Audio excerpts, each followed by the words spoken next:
Hello students, आज हम देखेंगे how to find integral factor of the linear differential equation जिसका ऑर्डर 1 होता है। इस टॉपिक पे जो हमारा ऑनलाइन एग्ज़ाम होने वाला है जो कि MCQ टाइप का रहेगा, उसमें क्वेश्चन आएंगे और आपको वो क्वेश्चंस क्विक सॉल्व करने आना चाहिए। दैट्स वाई आज मैं आपको 2 नए मेथड्स बताऊंगा जो MCQ टाइप क्वेश्चंस को सॉल्व करने के लिए बेहद ज़रूरी है। तो पहले देखते हैं कि लीनियर डिफरेंशियल इक्वेशन किसको बोलते हैं। If the linear differential equation जो होता है उसका फॉर्म होता है dy/dx plus p into y is equal to q. अब इस इक्वेशन को गौर से देखेंगे तो लेफ्ट साइड में आपको 2 टर्म्स दिखाई दे रहे हैं। उसकी फर्स्ट टर्म है dy/dx, that is derivative of y with respect to x। तो जो स्टैंडर्ड लीनियर डिफरेंशियल इक्वेशन होता है उसमें dy/dx का कोएफिशिएंट अक्सर 1 होता है। अगर 1 नहीं भी है तो डिवाइड करके आपको उसको 1 बनाना होता है। तो स्टैंडर्ड फॉर्म में कोएफिशिएंट ऑफ dy/dx 1 होना ज़रूरी है। उसके बाद प्लस साइन होना बेहद ज़रूरी है और प्लस के बाद जो टर्म दिखाई देती है उसमें आपको एक y दिखना चाहिए और उस y को कोई दूसरा फंक्शन मल्टीप्लाई होगा, उस फंक्शन को हम p से डिनोट करेंगे और वो p या तो कांस्टेंट होना चाहिए या तो फंक्शन ऑफ x होना चाहिए। याद रखिए p फंक्शन के अंदर अगेन y वेरिएबल नहीं होना चाहिए। इक्वल टू q लिखा है और वो q भी या तो कांस्टेंट हो सकता है या तो फंक्शन ऑफ x हो सकता है, उसमें भी y दिखना नहीं चाहिए। इस टाइप के डिफरेंशियल इक्वेशन को हम लीनियर डिफरेंशियल इक्वेशन बोलते हैं और इसको सॉल्व करने के लिए अक्सर इंटीग्रल फैक्टर निकाला जाता है। तो इंटीग्रल फैक्टर निकालने का फॉर्मूला है e to the power integration of that p with respect to x। तो इसी फॉर्मूले का इस्तेमाल करके हम इंटीग्रल फैक्टर निकालते हैं। लेकिन एक नेचुरल सवाल ये अक्सर आता है कि बेसिकली क्या होता है integral factor, what is the integral factor and what is it's work. तो ये समझना बहुत ज़रूरी है कि इंटीग्रल फैक्टर निकालते तो है हम, बट इसका क्या सिग्निफिकेंस होता है।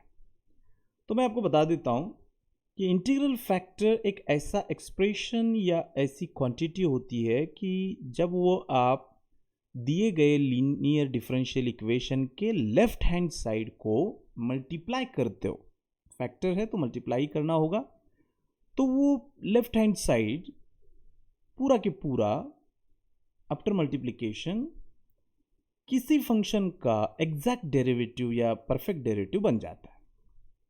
अब मैंने जो कहा ये आपको मैं समझाता हूँ। मान लीजिए e to the power integration p dx ये आपका इंटीग्रल फैक्टर है, उसको आपने मल्टीप्लाई किया लेफ्ट हैंड साइड को, देखिए यहाँ पर किया।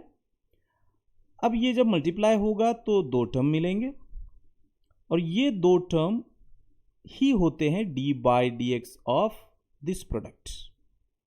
आपको तो प्रोडक्ट रूल पता है, 2 फंक्शन का मल्टीप्लिकेशन जब होता है और उसका जब हम डेरिवेटिव निकालते हैं तो first function keeping as it is, देखिए यहाँ पर एज इट इज लिखा है, derivative of second function plus second function as it is and derivative of the first function, मतलब इस एक्सपोनेंशियल का डेरिवेटिव ये है। तो ये फॉलो करता है, सेटिस्फाई करता है प्रोडक्ट रूल को, इसलिए ये 2 टर्म डेरिवेटिव है इस प्रोडक्ट के।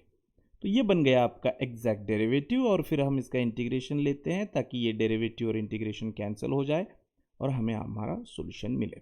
तो सॉल्यूशन फाइंड आउट करने के लिए दिए गए इक्वेशन का left hand side perfect derivative होना बहुत ज़रूरी होता है।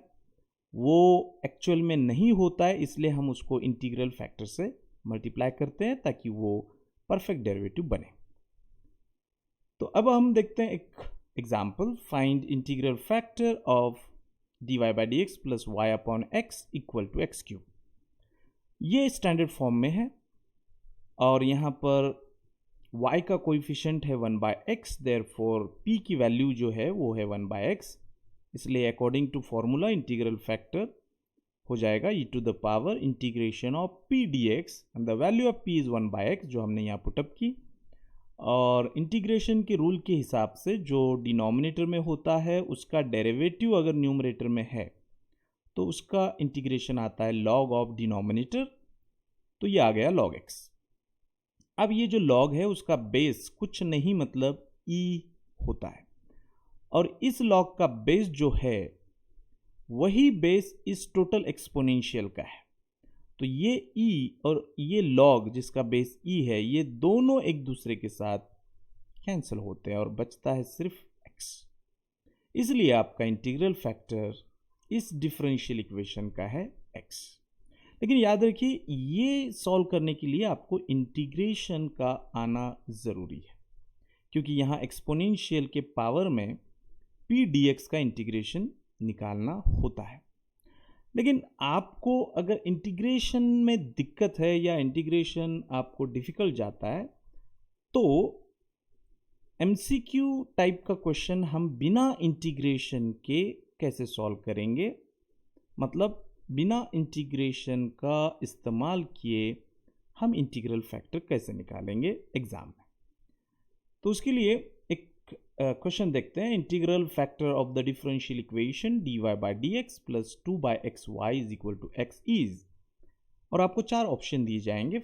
फर्स्ट ऑप्शन है एक्स स्क्वायर, सेकेंड ऑप्शन है एक्स का क्यूब, थर्ड ऑप्शन है x and fourth option is x raise to 4। अब हमें सिर्फ तय करना है कि इन 4 ऑप्शंस में से कौन सा ऑप्शन इंटीग्रल फैक्टर है। तो सबसे पहले आपको मैं रेगुलर मेथड से निकाल के बताऊंगा कि इंटीग्रल फैक्टर क्या है।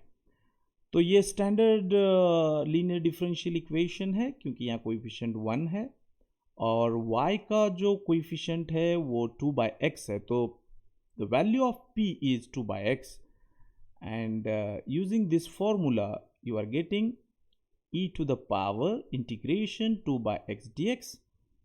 2 इंटीग्रेशन के बाहर आएगा, फिर अंदर रहेगा 1 बाई एक्स, नीचे x है उसका डेरिवेटिव ऊपर 1 होगा, इसलिए उसका आंसर आएगा log x।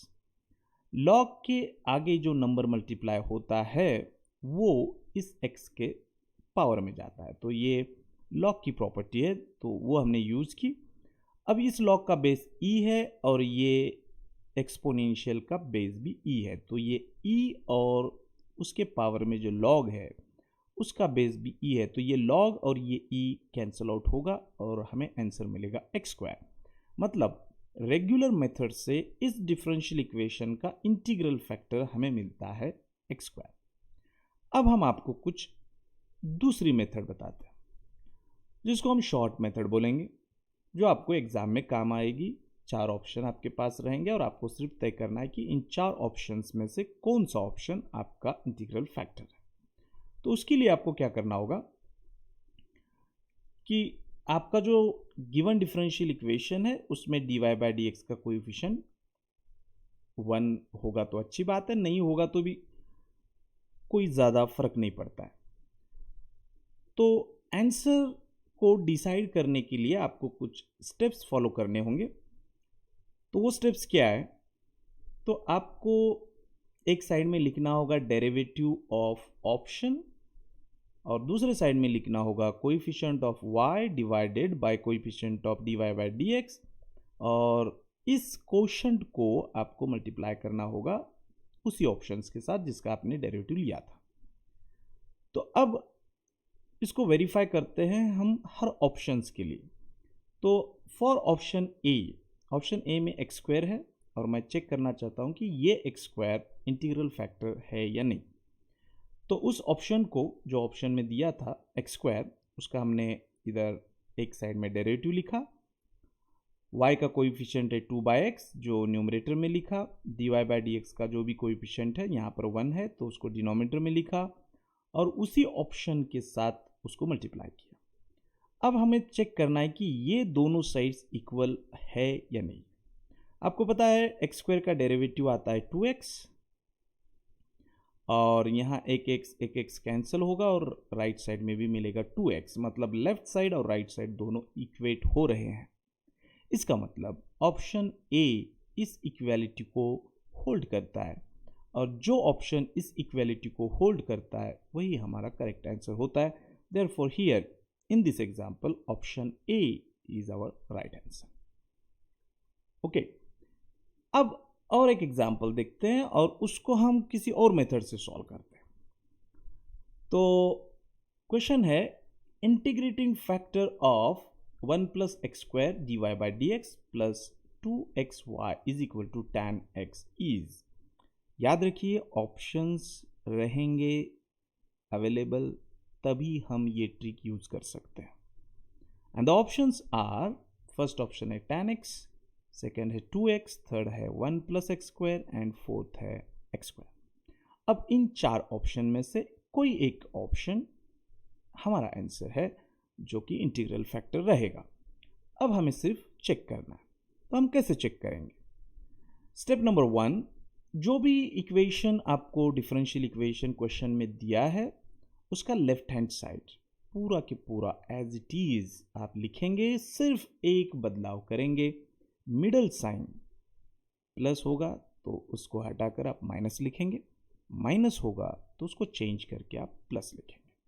मतलब इस केस में आपका लेफ्ट हैंड साइड कुछ ऐसा दिखेगा, 1 + x² dy/dx, second term 2xy, middle sign वो पॉजिटिव था प्लस, तो आपको उसको बदलना है, तो आपने उसको लिखना है माइनस।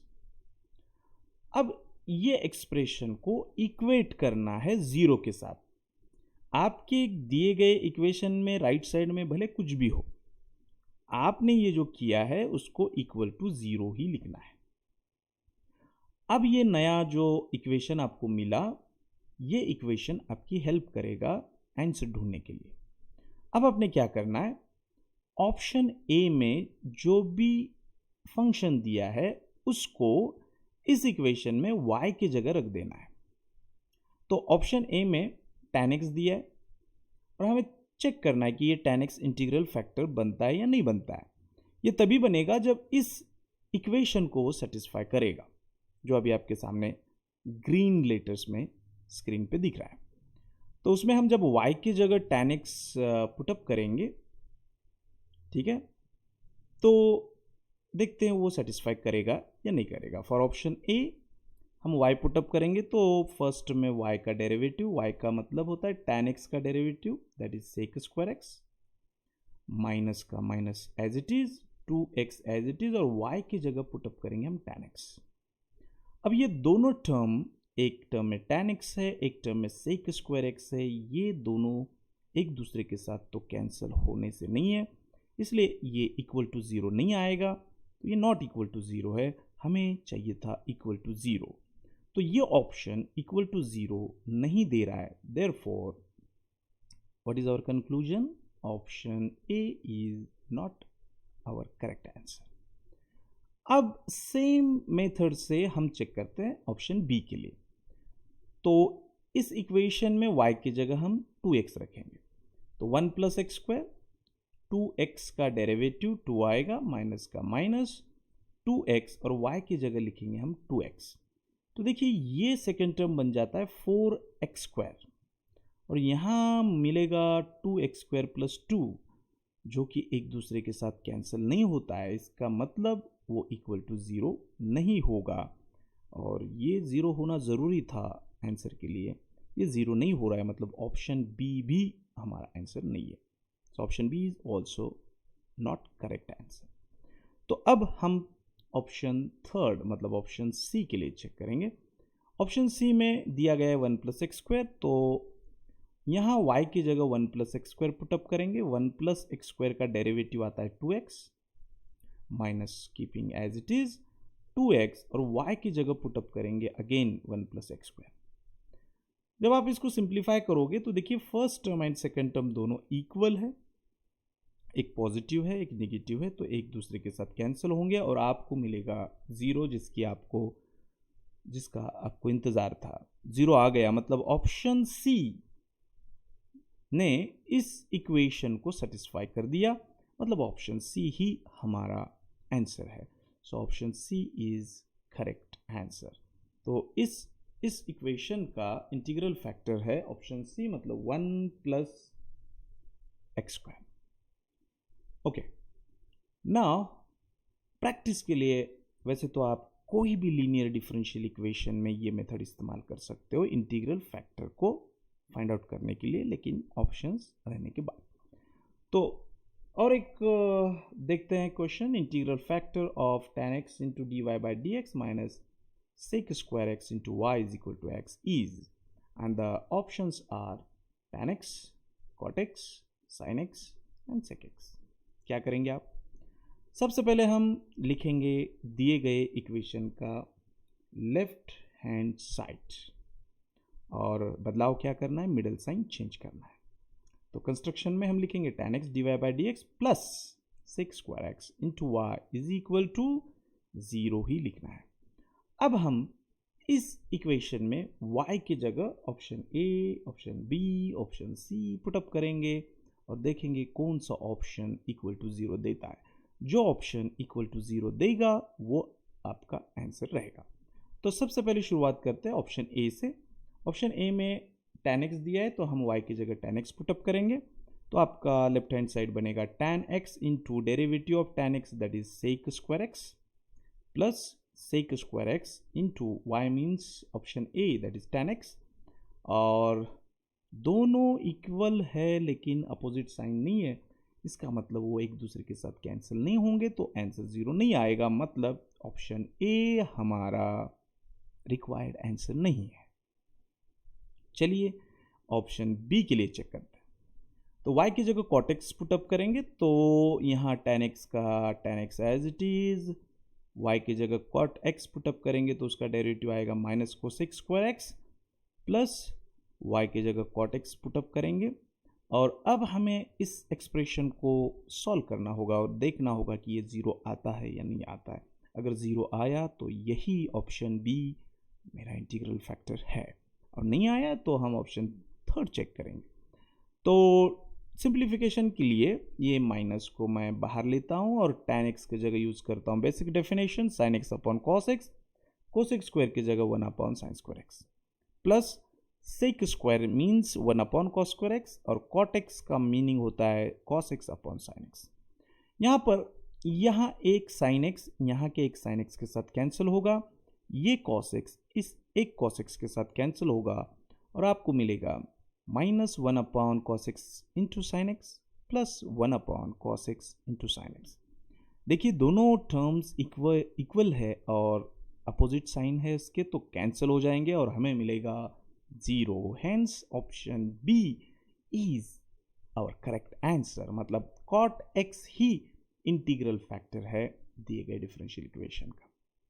है ना इंटरेस्टिंग? तो इंटीग्रल फैक्टर को बिना इंटीग्रेशन के यूज़ किए हमने यहाँ पे सॉल्व किया, लेकिन ये मेथड आप सिर्फ तभी यूज़ कर सकते हो जब आपके पास 4 ऑप्शंस रहेंगे। इस वीडियो के नोट्स अगर आप चाहते हो तो इसी वीडियो के डिस्क्रिप्शन बॉक्स में आपको जाना होगा, वहाँ पर एक लिंक दिया गया है, उस लिंक को क्लिक कीजिए तो आपको इस लेक्चर के PDF नोट्स मिल जाएंगे। और अगर आप ये सेम लेक्चर टोटली इंग्लिश में सुनना चाहते हो तो आपको अगेन डिस्क्रिप्शन बॉक्स में एक दूसरा लिंक दिया जाएगा जो सेम लेक्चर को एक्सप्लेन किया गया है इंग्लिश में। तो ध्यान रखिए खुद का, तब तक के लिए गुड बाय।